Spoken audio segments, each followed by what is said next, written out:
So we got some Jeffrey Epstein news this week on a variety of fronts. The government of the U.S. Virgin Islands filed suit against his estate, claiming he'd used his private islands there as a base to traffic and abuse underage girls, some only 11 or 12 years old, for almost 2 decades. That's in that filing.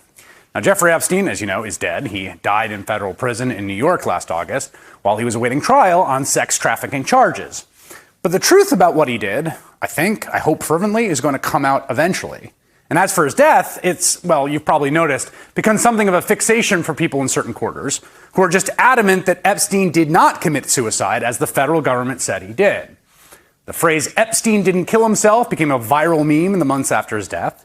And the conspiracy theory keeps popping up both in real life and online, including, amazingly, on the Twitter feed of a member of Congress.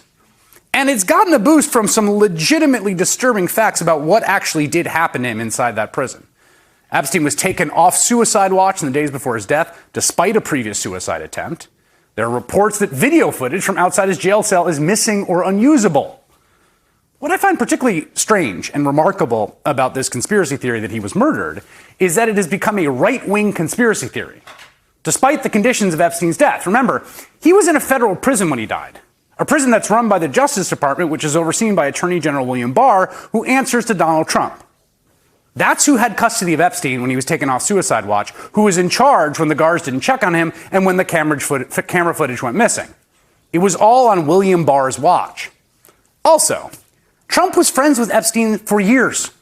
The two men repeatedly partying together in the presence of young women. Trump even told New York Magazine back in 2002 that Epstein was, and I quote him here, "a lot of fun to be with. It is even said he likes beautiful women as much as I do, and many of them are on the younger side." So if you've got questions about Jeffrey Epstein's death, those questions should really go to William Barr, who worked for Donald Trump. And then, amid all of this, who does Donald Trump pick as his defense lawyers in his impeachment trial? Alan Dershowitz and Kenneth Starr. These two famous attorneys represented Epstein more than a decade ago and helped him get a sweetheart deal, back when he was facing a federal indictment for the sexual abuse of underage girls back in 2007. You remember the deal, right? Because it was under that deal that Epstein only served 13 months and was regularly allowed to leave jail before he was set free to apparently return to his decades-long systematic abuse of girls and young women. And Alan Dershowitz was not just Epstein's lawyer. Flight logs show that he flew on multiple occasions on Epstein's private jet, which was known informally as the Lolita Express. Dershowitz has also been accused of sexual assault by 2 of Epstein's alleged victims who say they were directed to have sex with Dershowitz. Now, Dershowitz vigorously denies both claims. He even countersued one accuser for defamation.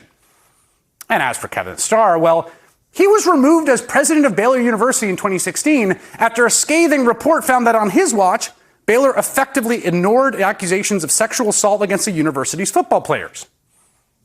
These are the people the President of the United States has chosen to represent him, to defend him, to appear before the nation in the high-stakes, high-visibility impeachment trial he now faces in the Senate. They say you can judge a person by the company they keep. In that case, Donald Trump is continuing to make clear exactly what kind of person he is. Hey there, I'm Chris Hayes from MSNBC. Thanks for watching MSNBC on YouTube. If you want to keep up to date with the videos we're putting out, you can click subscribe just below me or click over on this list to see lots of other great videos.